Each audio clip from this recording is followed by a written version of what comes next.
Heaven and Hell or Divine Justice according to Spiritism, Part 1. Doctrine, Chapter 7, Future Punishments according to Spiritism, Penal Code of the Future Life. Penal Code of the Future Life.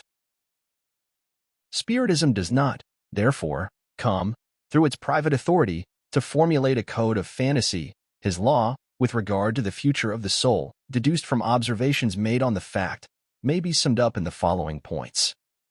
First, the soul or spirit suffers, in the spiritual life, the consequences of all the imperfections of which it has not dived itself during the corporeal life. His state, happy or wretched, is inherent in the degree of his purification or imperfections. 2. Perfect happiness is linked to perfection, that is, to the complete purification of the spirit. Every imperfection is at the same time a cause of suffering and of deprivation of enjoyment, just as every acquired quality is a cause of enjoyment and of the alleviation of suffering. 3. There is not a single imperfection of the soul that does not bring with it its unfortunate and inevitable consequences, nor a single good quality that is not the source of a joy. The sum of punishments is thus proportioned to the sum of imperfections, just as that of enjoyments is in proportion to the sum of qualities. The soul that has 10 imperfections, for example, suffers more than the one that has only 3 or 4. When there is only a quarter or a half of these 10 imperfections left, he will suffer less, and when there is none left, he will suffer no more, and he will be perfectly happy. Just as, on earth, the one who has several diseases suffers more than the one who has only one, or none.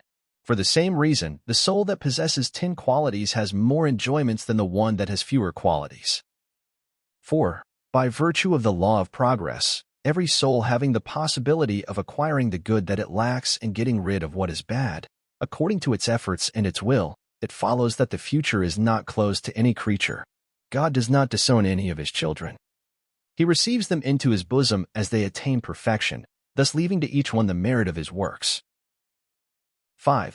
Since suffering is bound up with imperfection, like enjoyment with perfection, the soul carries its own punishment in every place where it is. It does not need a circumscribed place for this. Hell is therefore everywhere where there are suffering souls, as heaven is everywhere. 6. The good and evil that one does are the product of the good and bad qualities that one possesses. Not doing the good that one is capable of doing is then the result of an imperfection. If every imperfection is a source of suffering, the spirit must suffer not only for all the evil it has done, but for all the good it could do.